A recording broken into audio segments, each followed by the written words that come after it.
he already wears purple, so that's not a stretch for him. But what I did was I made a t-shirt for him bearing the likeness of a My Little Pony that I designed to look mostly like Sean. Because what your fans, well, they probably don't know much about me at all, but I am a big, huge fan of the current My Little Pony cartoon. I am just completely nuts for it. Uno momento, por favor. Si, senor. There's still a My Little Pony cartoon? I thought it died in like the 80s. There have been several iterations of it, just like there have been several iterations of G.I. Joe and Transformers. The new one premiered in, 2012, I think, and it is remarkably good. I mean, they're having a big budget motion picture. Well, it's still a cartoon, but it's showing in theaters in about a month or two. I would have had no idea. It is really cool, and I won't bore your audience to death about it, but here's what's neat about it. Yeah. Because the woman who made the new version of the cartoon, well, she grew up with the old ones, the ones you're familiar with, as a girl, but she also knew that they were unbearable to watch when you're an adult. And when you're a parent, you know that your kids love to watch things multiple times. And so she was going to do the parents a favor and make a cartoon that wasn't torture for them to watch.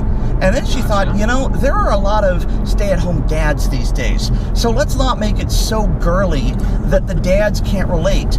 And so the cartoon is accessible by adults because there are a lot of in-jokes, not exactly double entendres, but puns. And there was an episode where Weird Al was a guest star for the entire episode. Really? And there were multiple musical numbers with Weird Al singing. Oh my god. Yes, that's pretty cool. Yeah, I mean, for crying out loud, John Delancey, the guy who played Q on Star Trek. Yeah.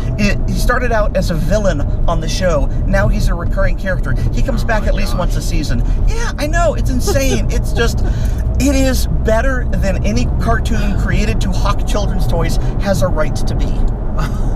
That's pretty funny. All right. How about that? How about that? So back to prepping. Yes. Wow.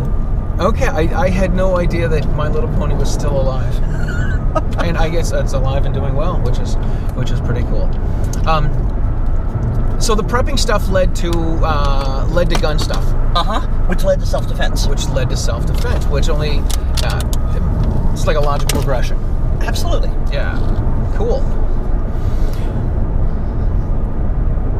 What did you start shooting? What kind of class? You're in Florida. There's a morning show where I live in Massachusetts that has a segment called Florida, Not Like the Rest of Us. Oh, is this the Adventures of Florida Man? I have not heard of this. I like Adam Carolla, and Adam Carolla has Florida or Germany. He's got a segment. It's the same sort of thing.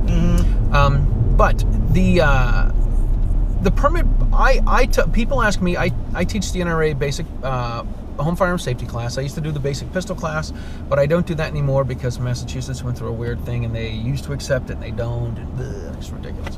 But I do the Utah class, and I know that some people use the certificate I give them to get from the Utah permit to get their Florida permit. And Florida requires what? Live fire, and live fire is one round of 22, I believe? That's not how I did it. Okay. Now, the class I took may not be standardized, I don't know. But when I went to take my course, it was at a business that was also a firing range. And so the instructor got out I think it was a Ruger Mark III. Okay. And, you know, he gave us the safety briefing, and this is how it works, and so on and so forth. And so we had to shoot a magazine at it wasn't point blank, but it was pretty darn close. Sure. I mean, it wasn't more than 7 yards, and felt like it was closer. And he didn't give us specifics, but the overall idea was you want to hit the paper. That certainly makes sense. Yeah, and as much as I wish I could claim all bullseyes, I didn't, but I didn't get anything outside the 8 ring. So, wow, that's pretty cool. Yeah. That's pretty cool. And then you were able to get your Florida permit. The Florida permit it's a carry permit. It is a concealed weapons permit, not concealed pistol. So that gives us a lot more latitude, and so we can conceal carry knives and billy clubs and tasers and all sorts of other things. Nice. Yes. Nice. I know in Massachusetts they had some. I think there's somebody fighting the state about owning tasers because we can't own tasers. Mm-hmm. So cool. So the gun stuff led to more stuff. You've been shooting since you've been a gun girl since 2010. Mm-hmm. And when did you get more and more into it? Because you're more and more into it now. Yes. And now you're with the Pink Pistols, and you got all kinds of stuff going on, girl. Yeah. Dish about that. Can you give me a more specific question here? So 2010, you got your permit. You got into prepping. Okay, no. I bought guns in 2010. I didn't get my permit until 2013. Oh, okay. And really, it was the George Zimmerman, Trayvon Martin thing that I just decided, I'm especially vulnerable. I think I should start carrying. So that was the next step. Just from owning guns and going to the range and having fun to I need to be a responsible concealed carrier and learn how to defend myself and my family members. Gotcha. And so that was 2013. 2014 is when I started my prepping blog. Yeah. And so I got even more into preparedness. And now, the preparedness, I don't want to sidetrack, but preparedness. So, when did we see each other at the JRPC? Was it Thursday night or Friday night? No. This time. Was it Thursday or Friday night? I don't remember. I can't remember either, but you're like, hey, you don't look so hot there, Charlie. Do you need some Advil? I'm like, I just took... Oh, that was Friday night, because that was the night of the fashion show. Yeah. Right, okay. So literally, like, you pull out a... little first aid kit. Right in an Altoid case. Right, like a little tin can. And then then we needed something else yesterday, and you pulled that out too. There we go. Yeah, and so the day after that, you were drinking an adult beverage, and you didn't have a bottle opener. And I go, hey, wait a minute, I got a multi-tool here with a bottle opener on it somewhere. There it is. This girl is prepared. Man, Look, I got a tourniquet too.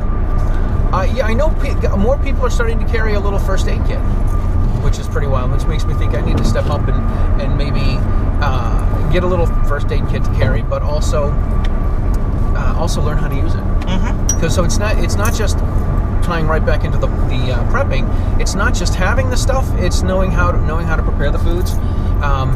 Maybe having a good recipe, or I'm sure someone's got a prepper's cookbook or something. Oh yeah. But knowing how to make that stuff, knowing how to prep it. I've talked to people that are like, well, yeah, if the end of the world comes, I'm going to shoot squirrels. Cool. Do you know how to to field strip them? No. Okay. Then what are you going to do? Like, do you know what you can eat, what you can't eat, how to take the squirrel out of his jammies and cook them. People don't need to know that. They always think, well, I just need to have this and not know how to use it. Again, it's the mystical talisman. The gun will keep me safe. Right. The preps will keep me fed and warm. No, they won't. Having a first aid kit's going to help me save someone's life, but I don't know how to use it. Yeah. The gun is like the fire extinguisher, is like the first aid kit. It is a tool in your toolbox, but tools are useless without a hand to wield them. Absolutely. Very cool. Very cool. So when did 2014 you started doing the blog? When did you get on the podcast? The podcast was about a year later, and Sean was putting it together, and I was a bit too stressed to be the co-host, so he got someone else, and I just started doing a blue-collar prepping segment because I was already doing something on it for the blog. Gotcha. And so I did that. I was a regular contributor, and then about a year, maybe a year and a half later, the original co-host, left the show because, and I think these are his words, not mine, it was cheaper than getting a divorce. It was cheaper than getting a divorce. In other words, he needed to spend more time with his family. His wife had just had another baby, and he couldn't carve out time for the podcast. So Sean asked me, and I went, all right. I think I can manage this. Cool. You guys have quite a little cast on there. Yes, we do. We've got some great people. Very cool. Who's on there? Well, you probably met Tiffany Johnson, didn't you? I saw her. I didn't meet her. I think I just took the wrong exit. Oh, that's all right. So, yeah, Tiffany Johnson is on there. She does a segment called The Bridge, where Tiffany's not like most of our readers because she is black and fairly liberal.